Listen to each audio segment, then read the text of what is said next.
They'll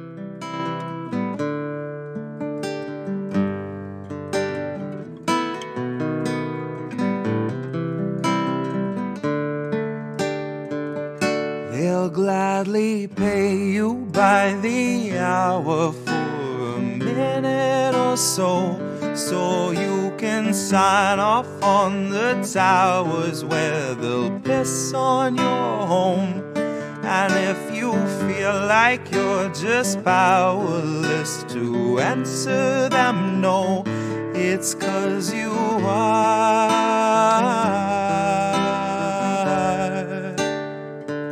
They'll gladly pay you by the hour for a minute or so, so you can sign off on the towers where they'll piss on your home.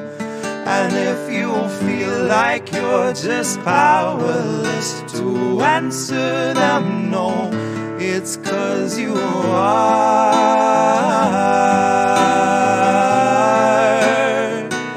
It's 'cause you are.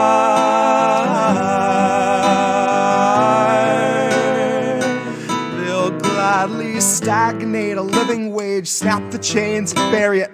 Labor slaves in rusty cages dragged behind a chariot, led by Mr. Racial Jungle, Joseph or Iscariot, fighting over scraps as they barrage us all with variants and BuzzFeed clickbait, straight until we're paralyzed, trying to distract us from the concentration camps that Joe had swore he'd close but only chose to amplify, where they got 50-something kids in cages made for 5 to occupy. And no, she hasn't seen the camps, but Harris swears they're paradise. She tells us the facilities are safe, and that right down to the women, they are regularly sterilized. Then she throws her head back and she proceeds to laugh, that sort of heartless cackle you'd expect from someone working steadfastly on behalf of the virus and a Congress full of parasites. And where was I? I was busy cashing every blue check, demonstrating plainly all the narratives expected from the verified. I was busy breeding verbal leeches by the terabyte. Train them to exsanguinate the wealthy while they sleep at night. Bleed the oil barons dry and barren. Say they showed us how to share and now we share alike. Tell them I contracted rabies from a feral mic. Now I'm just another species losing sleep to noise pollution and these glaring lights, forced to change its habits and adapt to just survive. But now it's safe to say that some of us are thriving in the moment, throwing shit on presidential homes beneath the Paris skies. So if you feel like you're just powerless, I guess you bought the lie.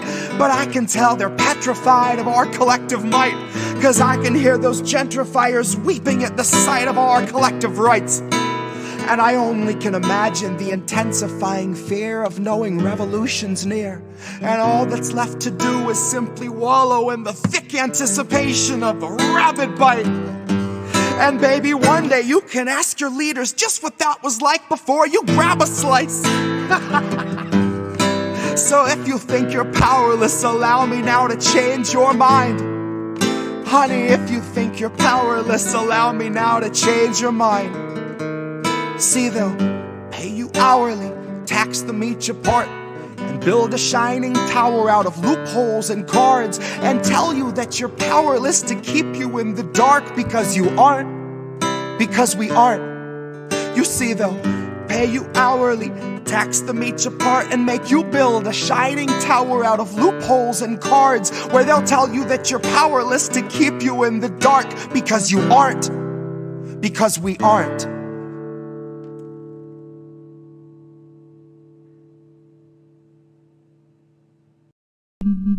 False alarm, I thought that help was here, but it was my own reassurance bouncing round 100,000 times in my own ecosphere. If every time you speak you keep it off the record, consequently you can keep your record clear. And if you mute the speech that shakes your frail beliefs, you only seek to insulate your image and continue down the stream in the direction clout and credit steers. Directly from your mouth into am I the asshole Reddit's ears. Directly back into the greasy pockets of some Gates Foundation financiers. And then directly back into the frantic final thoughts of early trial Neuralink volunteers, staring at the numb and mumbling vacancies where recently had been their peers. Half of whom are glitching with the memory stuck on pause, and half have zero fucking clue just who they are or why they're here. It's been said that fear is all we have to fear, but that was back before the basosphere condenser came along, distilling concentrated fear that's diamond pure, crystal clear, oppressor strong, and woven into every single article you read and song they let you hear. And then Elon heard that Jeff enhanced our fears by 86%, and he said, hold my beer. And not a single sheep among the herd would turn their head or say a word, cause they were all too busy begging for the shears, begging for the muzzle, happy just to guzzle, feed, and watch a screen for all their years. Man, to each his own, can't afford a home, but they'll let you have your cozy little ecosphere, where there among your own devices you can break the seventh seal, overthrow the oracles and slay the seer. All the tomes were burned and all the lips were seared. Shut your eyes and all our lives just disappear. Now blink them twice.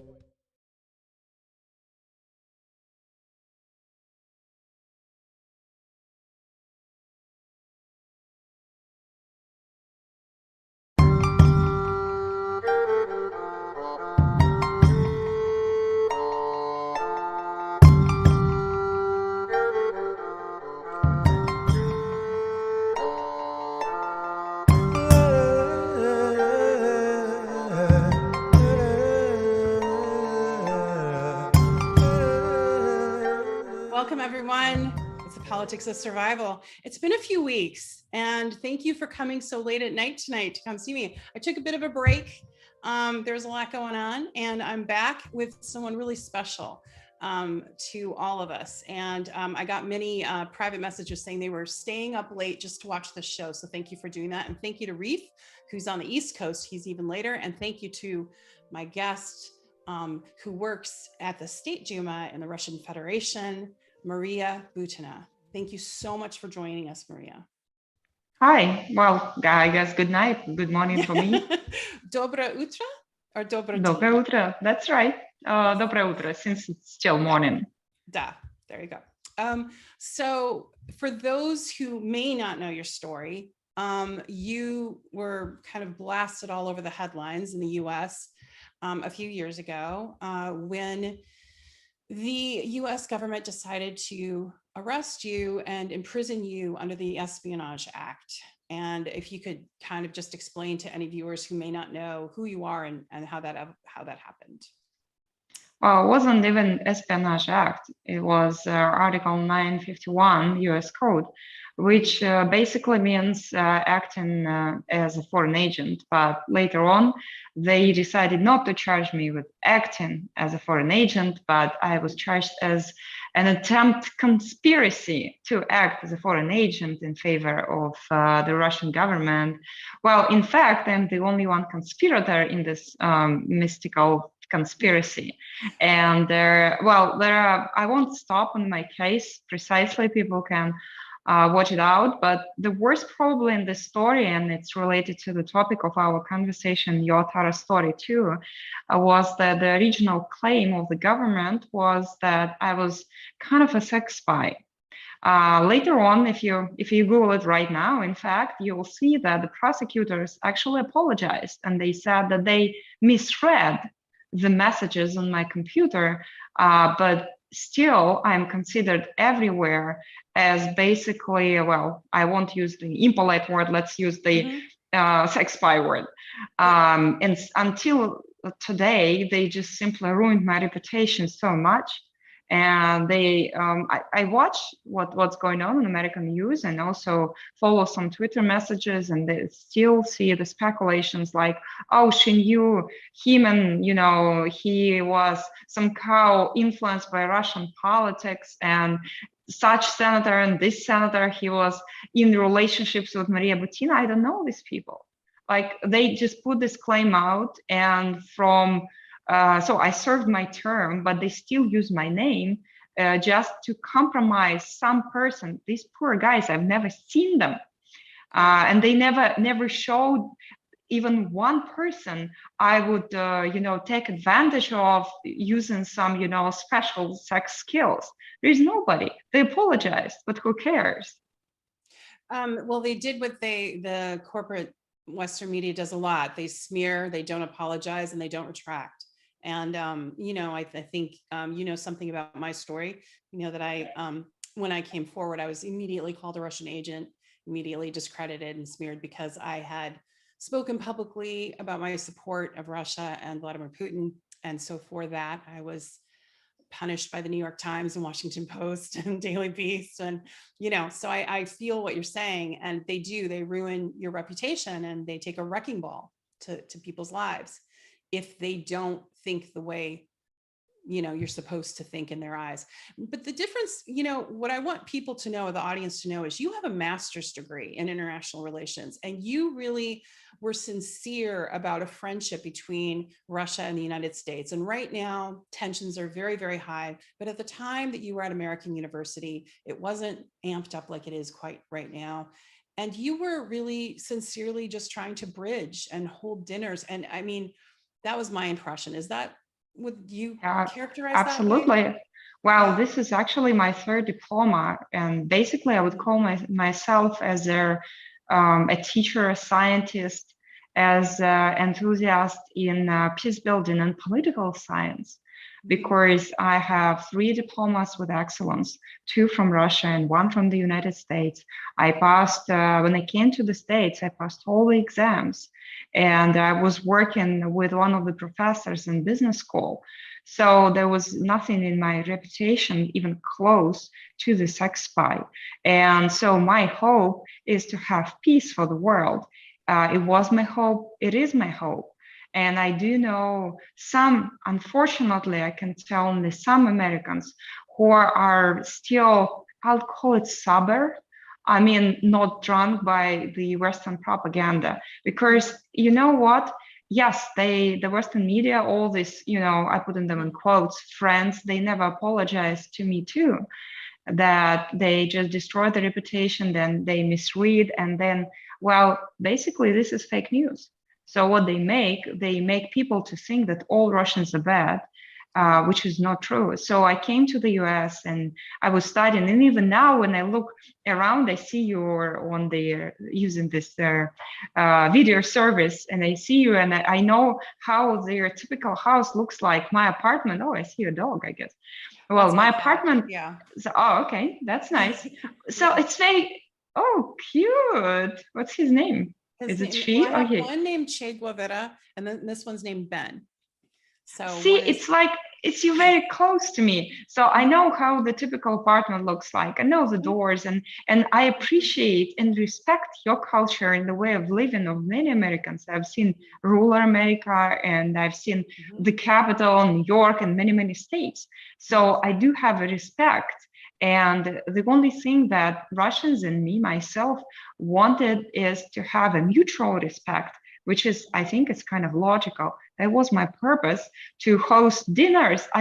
Imagine, I served time for hosting dinners who were paid by an American, not even Russian. So it's so absurd, the whole case.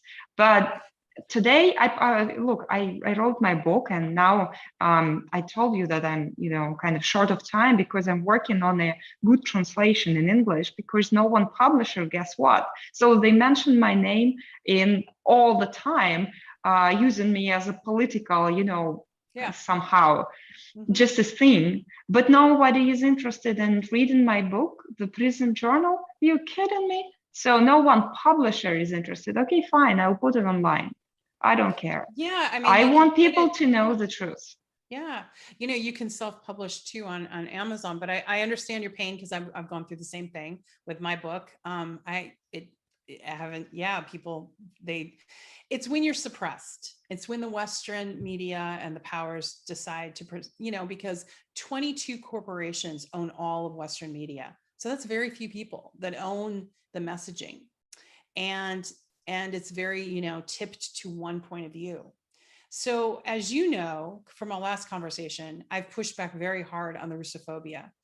And I came out publicly in 2019 and 2020, and I said very clearly, and I was, kind of, told not to say that, but I said very clearly that the Biden administration would try to start a war with Russia. And that is from my direct work experience back years ago, but also knowing the people that are still there and the neocons and the neolibs that are make money from the weapons manufacturers and want a convenient enemy. So my hope is that there will be peace and that there will be diplomacy and that we can somehow, but many US citizens feel helpless. And I think what you were trying to do with these dinners was trying to bridge that cultural gap, because American citizens, like, as you probably experienced, don't know much about Russia culture. They don't know much about Russia at all.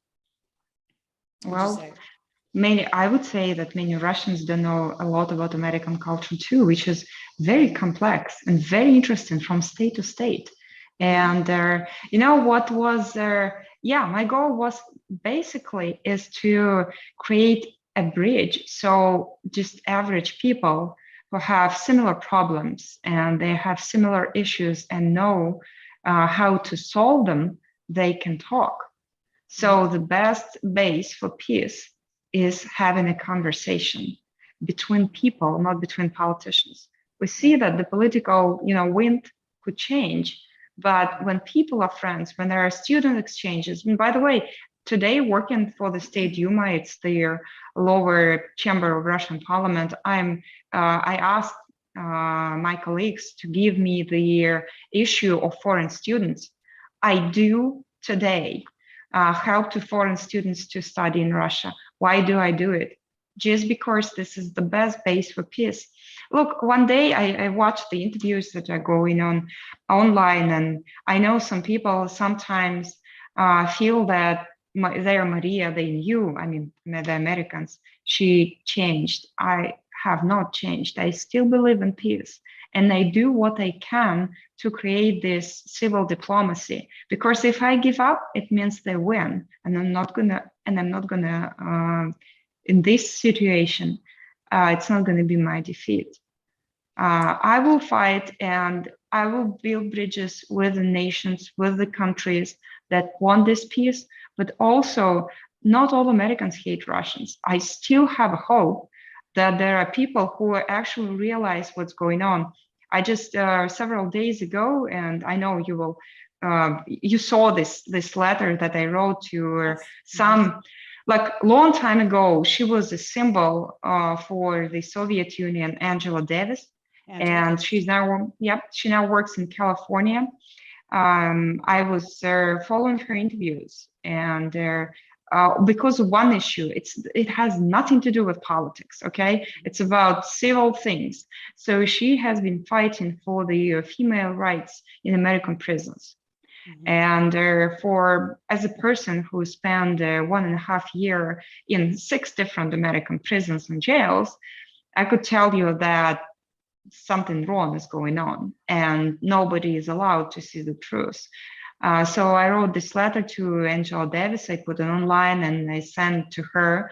Well, I expect and I hope she's going to give me some response, because it's a sincere letter. I just took a piece of paper and just wrote it.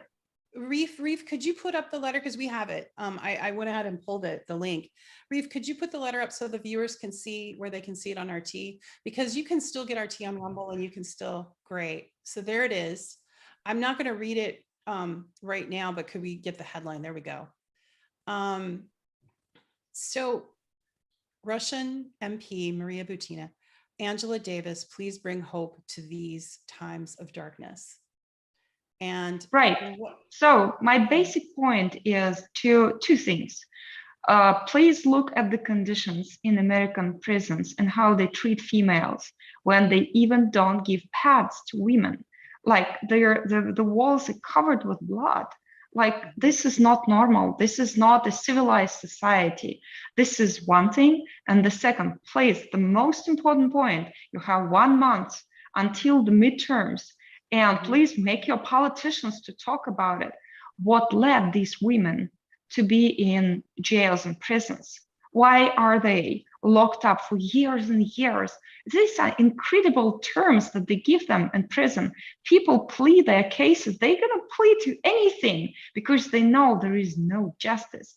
And please pay attention how they ended up in jails. Look, I opened the news today. I read American media, as I mentioned, and I see that it's going to be a release for certain drug charges. So Biden just said that we're going to release these people. I look at this and I see that, like, how dare?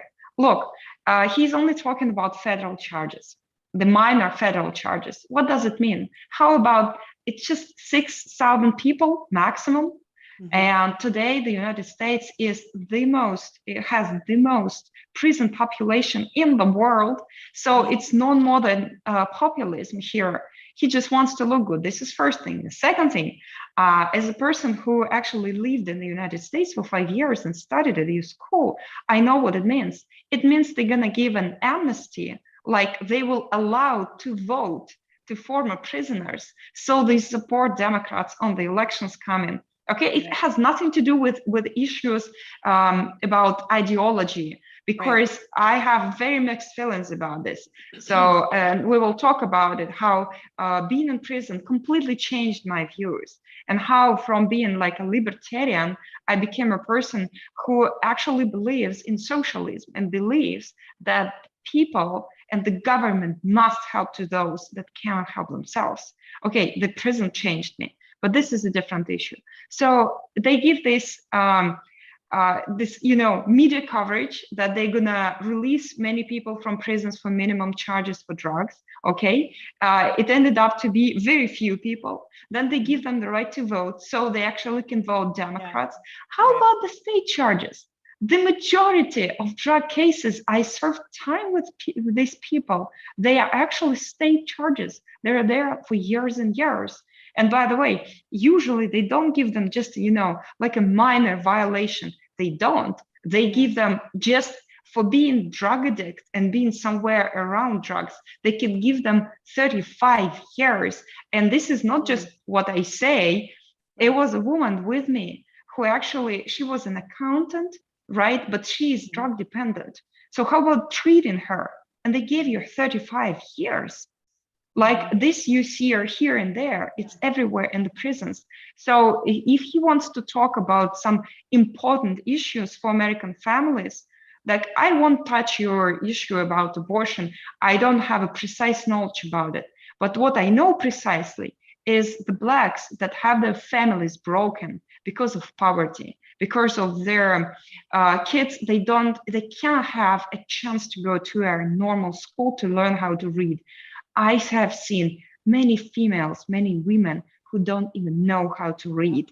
And this is why, and it's all in my book, and that's why they don't want to publish it in the US, because they don't want to see the truth.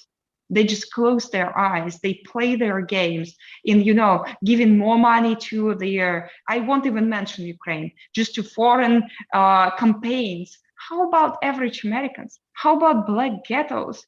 These women, you know why it's so touching for me? These women saved my life. And they were the most generous, the most kind people I ever met. And it was in prison. And only in prison, you can see a person as who he or she is in real life, like in real soul. You see the soul, you pray together. These are good people. And they don't pay attention. They say, the BLM is real, absolutely real. But they made it political. Right. And now it's all, it got infiltrated. Mm-hmm. Yeah. And now, it became just a political game. Just don't let it happen. Because then the whole America, the hope that you are trying to perform yourself as, it's just gone, long time gone. Well, one of the things I wanted to also, two things actually came up while you touched on it, was systemic racism. So if you wanted to talk another second about that and just how you were treated, but also then if you could also talk about the torture, which was the solitary confinement, and the ways that you were treated, which was so out of proportion. Like, let's even be generous and say there was some truth to like whatever they said. Even if there was, the way you were treated was torture. It wasn't appropriate. It didn't fit the parameters of whatever that is. And at least from what I read about what you went through. So I want you to share, because many of our audience may not know what you went through. Oh, yeah. Well, let me start from the second question. And they're talking about solitary confinement and the tortures. Well, let me put it right front. I am not the only one. And there are, I don't know, hundreds, thousands of prisoners who go through the solitary confinement, which is actually a torture. Look at the reports of the United Nations. They will tell you it's not normal. And do you know how it exists in the United States? I'll tell you, it doesn't. Formally, if you open any, jail rules, you will see special housing. You will see administrative segregation. You will never see solitary confinement. They hide it. I've met people who has been sitting in solitary cells for 6.5 years. How you like it? When they're just walls and there are 3 steps here, 2 steps there, and you don't even have a bunk bed. You have a concrete step where you sleep. It's extremely cold, and you cannot even get some money from the outside to buy a sweater. I was wearing men's pants. That's what they could somehow, thanks to Russian consuls, just because I was famous, to get me just men's pants. Look at this. Like, nobody talks about it. I've been in Oklahoma. There is a transfer center for prisoners. You know how we call this place? Shady Grady. You know why? Because nobody knows what's going on in this, in this darkness, in this terra incognita.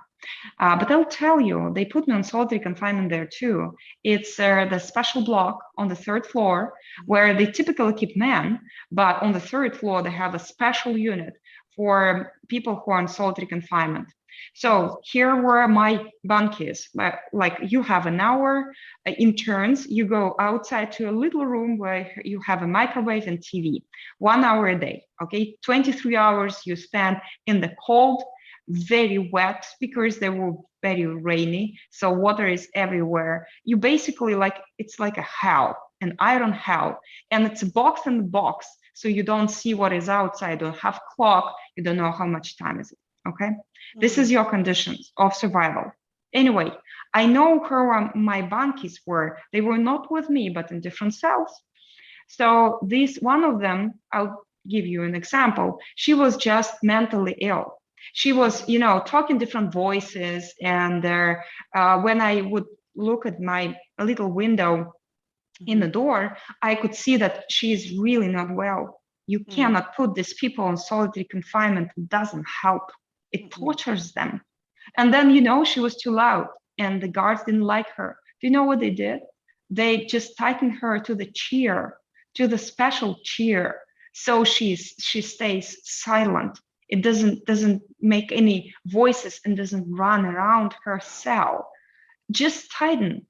And nobody knows this because, there is no Amnesty International that would go and say, okay, we are human rights defenders. We're going to fight for you. Nobody comes. The second girl who was there, and she is a girl, she's over age. She's over 18 years old. She was 15. And they supposed, she's not charged yet. She's supposed, not convicted. She's not charged yet. And she is on solitary confinement, 15 years old, just because she's a female underage, and then they cannot put her in the main facility. She has been, by the time I ended up there, she was there alone, a young little girl, a teenager, for almost 2 years alone. What?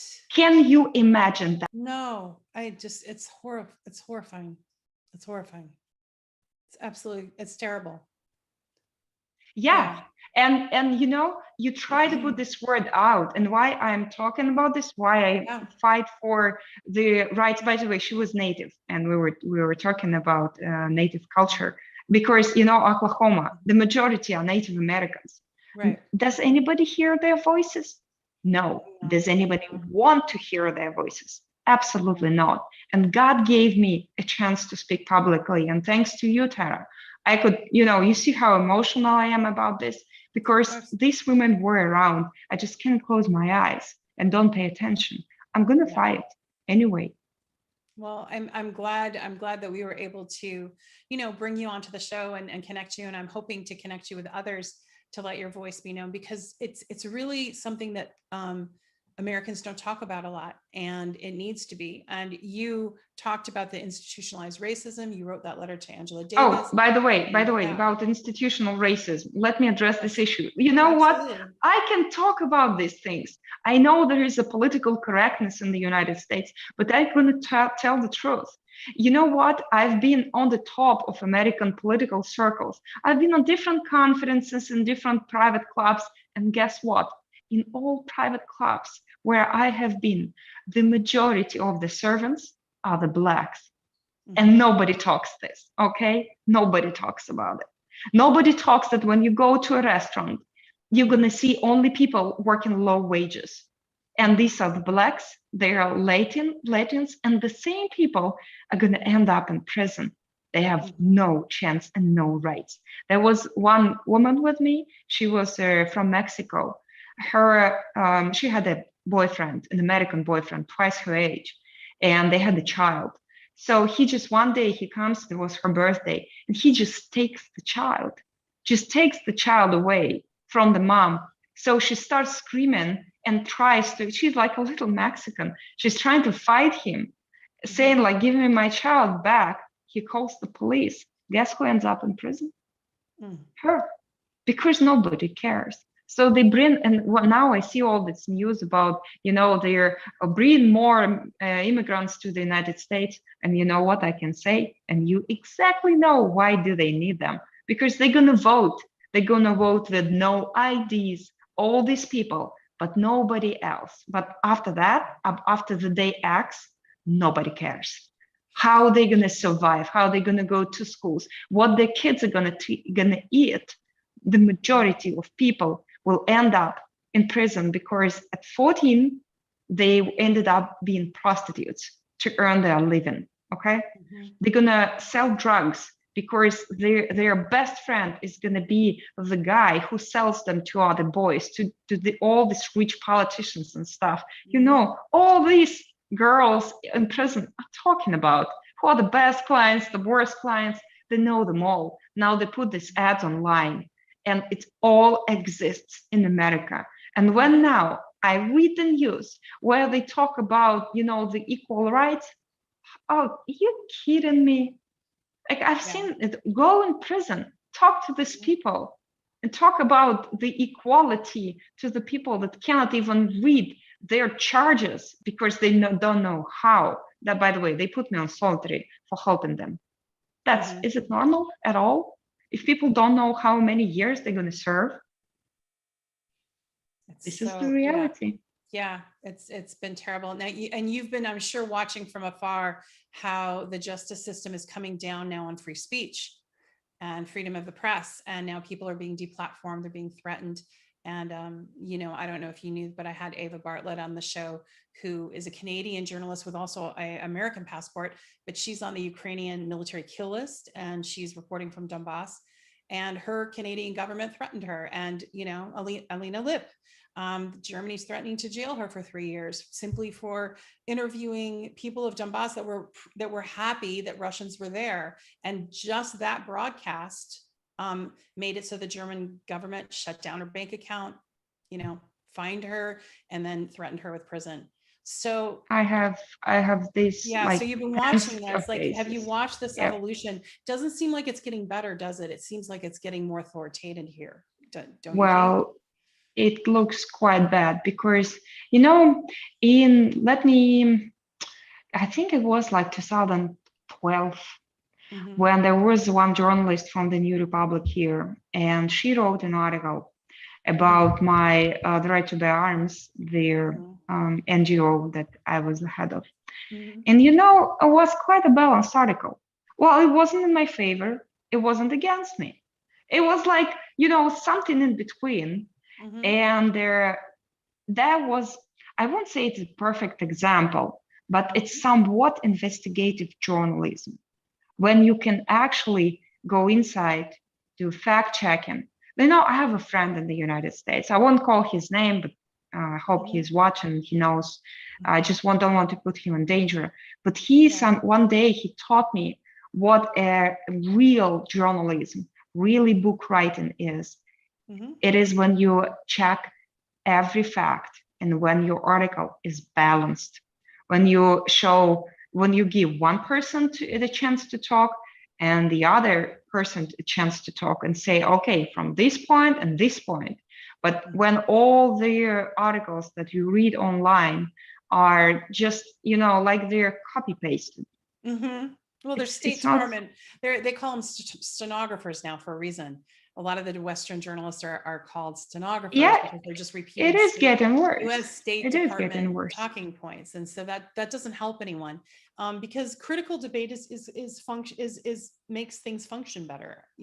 As you know. But I wanted to get back to when you were talking about solitary confinement. I don't know. I know that you've been following the Assange case, and tomorrow there's going to be a worldwide event. They're going to have a human chain around, Belmarsh where he is, and other places in the world. And then in Washington, D.C., Misty Winston put together a big demonstration in front of the DOJ and FBI to drop the case. As you know, he's an Australian citizen being extradited to the United States under the Espionage Act. And it's ridiculous. And the charges should be dropped. And that's my opinion. And I have that opinion because, he published war crimes and other media outlets published them as well. And yet he was targeted and imprisoned in Belmarsh, which is one of the harshest prisons in the world.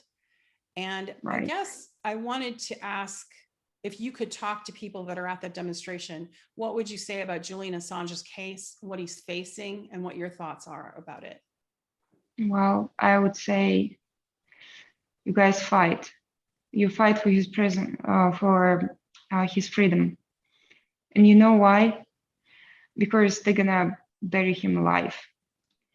And therefore, they will make him as an example for others who would like to talk publicly, who would like who raise their voices against the war crimes. They will put him it's like a burning a witch.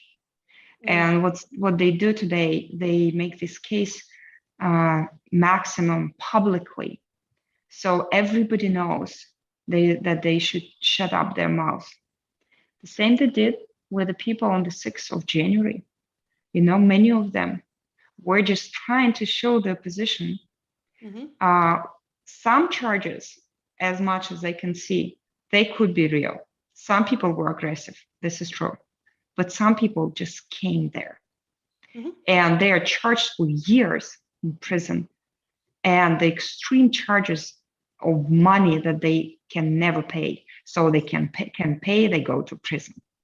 So what I would say to all the people who support Julian Assange, because if we guys give up, we all will be next. And they're going to find everybody. You cannot even imagine how many people they extradited from different countries, how many Russians, just for doing nothing, basically nothing.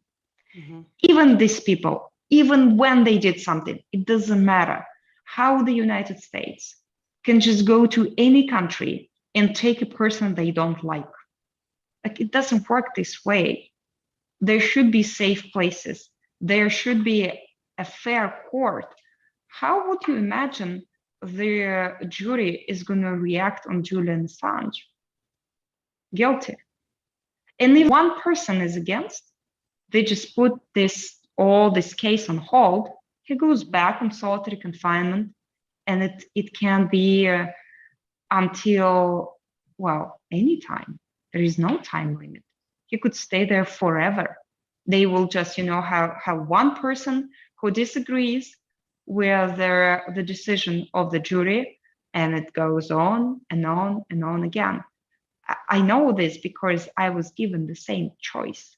That's why people plead to anything, because to have all the juries agree that you are not guilty, let's be real, it's impossible.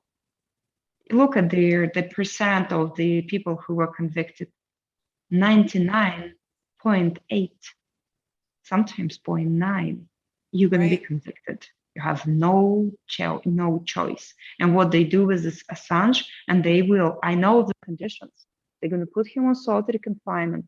Just think for one moment, everybody who is watching this podcast now, just, lock yourself up in the bathroom with no phones, no lights, nothing, just for an hour, 2, 3 hours. And then think about, I spent there 4 months. He's going to spend their life in these 4 walls and nothing else, alone with himself. Like basically each day you're going to lose your mind and trying to, first you're going to fight, then you're going to give up, and you're going to fight again. And you go, how many people convict suicide during being in solitary confinement? If you compare with the average general population in prison, it's more in 60%. Wow. So you can't imagine what people do. I didn't realize that the number was that high. 60% of people in California. I'm happy to send you a link, because I was, for my book, when I came back, I was trying to understand why the time goes by after my imprisonment, right? And I should be fine. It should get better, but it doesn't. And I still have certain, fear inside of me, fear of solitary confinement. Seems to be someone would say, like, what's bad about it? You just go in solitary cell and you sleep all the time, and you're fine. Some people do it. They will offer you drugs, special medication, and your brain is becoming a vegetable. You just become a piece of, British word, porridge, oatmeal. This is your brain. This is it. But a human being, look at the Bible, is not born to be alone. We need social contact. We need somebody to talk with. We need safety and connection, those two things. And that's what they take away. Right. So what I do today, and I was writing to the United Nations about it, I think we should, the United States can call solitary confinement anything, but as it is said in Shakespeare, rose is still a rose. So in this case, so all these different names should be taken out. People shall not be put on solitary confinement more than 15 days. The international rule is 15 days. And they're going to put Julian Assange there for life. This is not normal. One thing that's always struck me, Maria, talking to you is the amount of compassion you have for other people. And what I admire about you is very much, in our last conversation and this one, so much about you as it was about trying to improve things and make things better. And also what people don't really know, and I wanted my audience to really hear and experience, and I think they have tonight, is how you love America too, even though it was a horrible experience and what you went through was unconscionable. So thank you for not, lumping all Americans in with that, with the power structure that, singled you out and oppressed you. So thank you for knowing that there's people. You would be surprised, but I still have friends in the United States I talk to, and trying to, I hope I don't put them in trouble. This is the only one thing that I worry about. Some people I had to stop communication because it can ruin their careers. And I hope these people know whom I'm talking about. I haven't changed. I haven't disappeared, but I just worry about you guys. That's all. The second thing is I do have friends here, Americans actually, who live in Russia. And you know what I said to one of them? I am his first defender. If somebody ever will discriminate an American here unlawfully, I will be the first defender. Because, I know what racism is. I know what nationalism, I know what Nazism is. Because that was my first words when I ended up in prison, saying like, look, Look at this strange law. You basically don't need any substance of the deal, I would say. I have no money in my case. I have nobody who's harmed. I don't have even co-conspirators. Gosh, guys, think about it.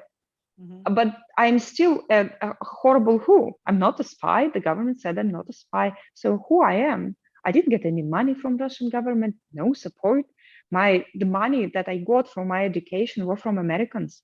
So come on, there is nothing. And you cannot charge a person with 15 years that was supposed to be my term for just, making dinners. This is an absurd. And so what I do want, I want fairness. Russians actually value this. This is our top priority. It should be fair. So if somebody tries to discriminate, it doesn't matter who this person is, Black or Latino, or it's a Russian or it's American. It doesn't matter for me. I want people to be equal and having equal rights by the law, and it should be fair. That's why I will keep fighting, because if I change the side and just say, all Americans are bad, that means they win. But trust me, it takes me incredible efforts every day, seeing how American media treats Russia, how they, every time I go online, except you give me the chance to talk. When I talk to and actually CNN or somebody, they just all the time say, like, how many children you kill? Like, I don't kill any children. And then I say this and they say, oh, wow, well, actually, when did you kill children? Like, I just said I did not kill children. And it doesn't matter. They just ask the same question over and over again, hoping for your misstep. Because I'm not a native speaker, they try to trick me with a language. Like, guys, it's not a fair game. Like, go ahead and speak with me and have a discussion with me in my native language.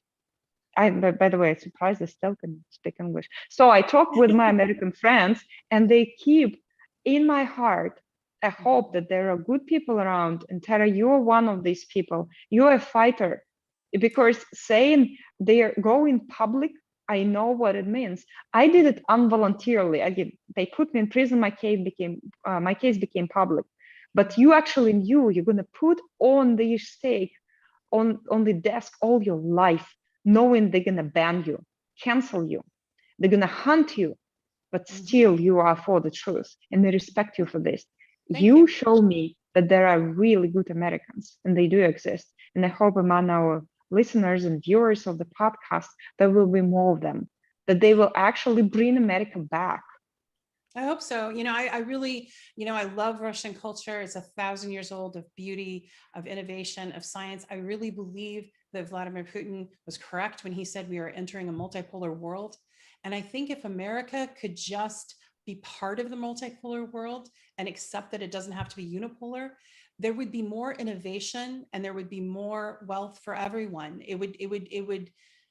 I just think it would be better and healthier to have balance in the world, and that's why I feel so strongly about it. But when I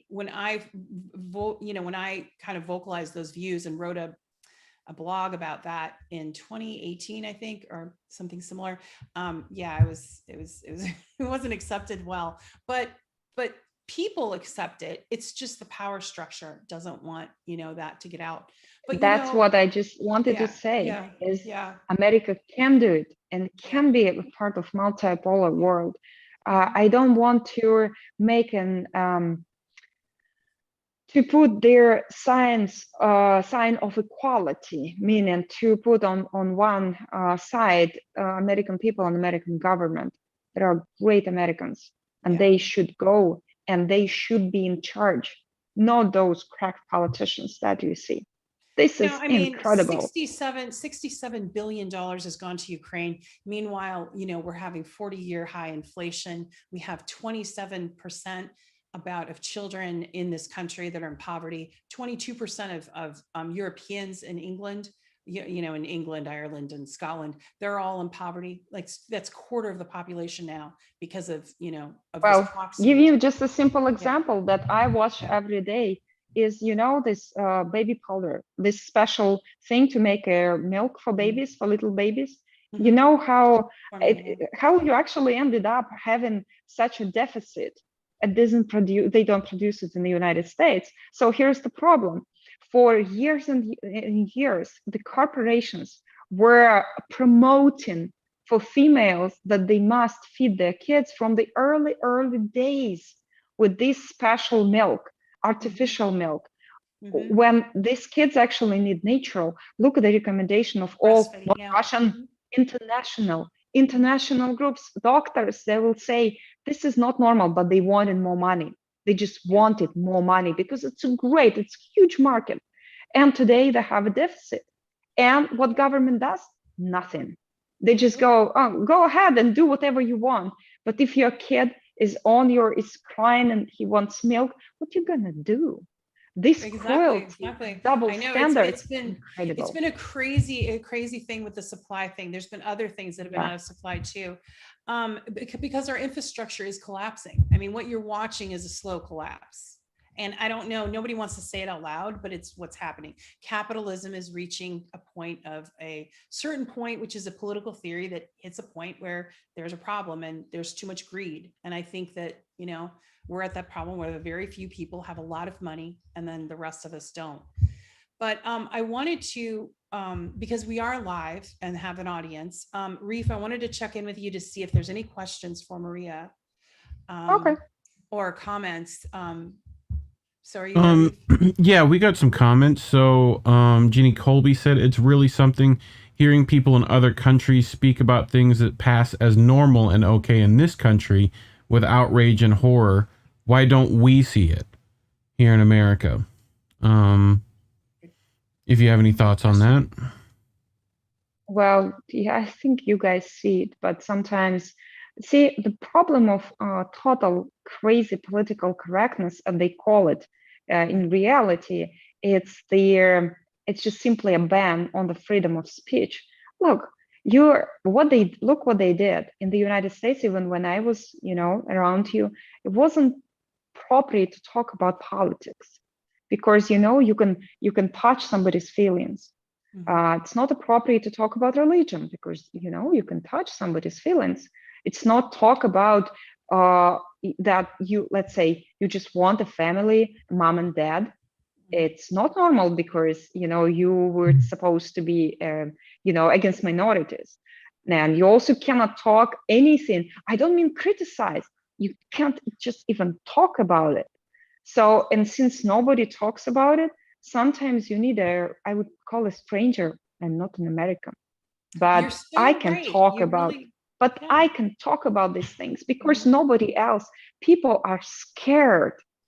They, somebody, let's say, if somebody says that their 6th of January was actually not made by domestic terrorists, actually were people who were asking questions. And by the way, who opened the door of the Capitol? Okay, I watch all the news.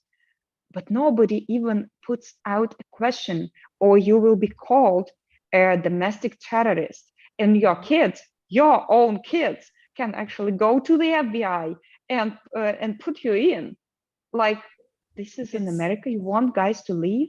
Like, seriously? Yeah, I purposefully don't talk about Russia now. We have our issues, but I wanted to talk about the United States as a person, as an outsider. But sometimes an outsider could see things and talk about them openly, just being as an outsider. But again, I want to end up this part with a note. You Americans are great people, but your government is absolutely crazy. It goes to nowhere. It goes to the nuclear war. Absolutely. This guy in charge, he's crazy. And you know what? I don't care about him. I know people make fun of him, he sees ghosts. It doesn't matter for me. What matters for each and one of you is who is behind. That you see the picture, okay? You make fun and you see all this, he's trying to do something. It doesn't matter. No. The most dangerous thing are somebody is behind first, and second, he's unpredictable. What if he wakes up tomorrow and makes a decision that he's going to push the button? What if? Well, you Like have to nobody find talks it, about find it first. You know, I think when it comes to Joe Biden, as you know, I came forward, I worked for him when I was in my 20s Yep. and came forward about him. And during the 2020 campaign, as you know, I was threatened with prison. I was threatened. They were going to put me in for 25 to 30 years for felony perjury. I was an expert witness regarding domestic violence, and I used to advocate. And so they said I lied about my education, which I did not. But the New York Times and CNN, and they kept like propagating this. And then that led to the DA's office getting all these trolls and all these campaign trolls sending mass emails and mass phone calls for the DAs to prosecute me and investigate me. So it went into investigation and then they dropped it because I didn't commit perjury. But Joe Biden wanted me in handcuffs and put in jail because I came forward and told the truth. Right. Now, you know, because originally I had gone through protocol when it happened. I did not go public. I went through protocol through the Senate and I didn't get any help. And in fact, I was threatened to be silent. And I finally came forward when other women were coming forward and being smeared in the press. And I said, well, okay, I'm going to speak up because they shouldn't be smeared. But Right. my point is that Joe Biden is a megalomaniac. He is not a good person. He has been anti-Russia the whole time. He's surrounded by people that are anti-Russia. And the dangerous part of this, Maria, is that you're right. There are people in that administration that actually think that limited nuclear war is possible. And it's not. It is not. And you know, the president of Russia said that. President of Russia said something very wise to Oliver Stone. And if anyone watches those interviews, he said, if there is a nuclear war, no one will win. And he was right. And I just hope we have some grownups in the room with the American elites that are pushing this. And there are many Americans that see that the push is coming from the West, NATO and the US, but we're not allowed to talk about it. I talk about it because they've already taken a wrecking ball to my life. So I don't, like, you know, what else are they going to do? Right. Well, just But- please be safe and take care. Yeah, I do, just know that these yeah. people have no limits. They have But no limits. I wanted to ask Reef again. Do we have any more comments or questions from Maria? Just to kind of continue your thought, many people ask things like, what country has more censorship, USA or Russia? Asking about your book, Maria, and if it's in like for sale or if it's censored in the US, and just general censorship here. Yeah. Yeah. Could you address that? Okay. Look, I would have a separate conversation. If you want comparison, it would be actually very interesting to talk about certain issues in Russia and in the United States. What have I seen here and there, experience, right? I've been in politics here and there. I would love to talk, but it's a separate conversation. I don't want to mess it up in like 1 minute, because I actually said that I'm working on the translation of the English version of the book. So talking about for all the commentators about how to buy my book in the United States, it will be, guys, for free. But let me go ahead, finish the translation, because there are certain difficulties when you cannot just use Google. I can give you Russian text, but it doesn't help very much. So I'm gonna finish the translation and I hope I will not tell about the plans, because I know not just, you and me are in this podcast. Yeah. However, this is like a shame for the world, right? A shame. So we are afraid even talk publicly when my book is going to be out in the United States, so they don't go ahead and ban it. By the way, do you know how they deleted my Google account? Oh, it's a funny story, guys. So they just, someday I wake up at 3 a.m. in the morning, seeing a message on my phone, which says, well, we shut down your Google account. And I'm like, wait, I have a Google Drive. This is my property. I pay every month for the storage. This is my money being paid. This is my information there. They deleted it. Then I said, well, fine. I use the Google account for my cell phone. All my contact information is there. This is my property. It's deleted. They just simply deleted everything. Like property rights. Yeah. You kidding me? Here you go. Property rights. And tomorrow, now it's a curious for me thing for the whole of the world and Americans too. Like, aren't you guys afraid to wake up one time in the morning and somebody would decide that you are the danger? And yesterday, when Snowden comes up and, you know, all this stuff about the espionage for the American people from the NSA and, you know, all these other agencies, read the Puzzle Palace, the whistleblower who actually first talked about having the NSA. Okay, it was past century. In this century, they're gonna just take all your information from you. So make copies if you can, because you can wake up in the morning, like I did, at 3 a.m. in the morning, and there is nothing on your computer, but you paid, but nobody cares. So anyway, I will put my book outside, and Tara, if you would be so kind to, you know, distribute it, I would appreciate. I don't want any money, guys. I don't want a penny. Yeah. I want people to know the truth. And you know, actually, my book has a very interesting effect. So young kids, the students, they decided to make a play. So it will be out in the beginning of November. And I hope we will have a video so we can distribute this. Oh, I like that. I watched, like I picked to a little piece, and it looks fantastic. People are, so this book, it touched many hearts, not just in Russia, but in many, many countries. Yes, it's in Russian, but it's going to be in German. It's going to be in English. It's going to be in Arabic. It's going to be many, many languages, because people must know the truth. That's my point. It is important. And thank you, because you have been such a truth teller. And I again, am in awe of how graceful and poised you've been about everything you've been through. And instead of kind of wallowing in the negative, what you've done is taken it and made it positive so that you can help other people. And that's really all we can do when we go through difficult times, is to try to harness that energy to help, right? And to bridge. So, well, I'm open for communication. If somebody wants to find me, please share my contact information. I have a Telegram channel in Russian and in English. And you guys go ahead and reach me out. I would love to talk. Tara, you know, you write me on my, you know, text me on my cell phone. I don't hide it.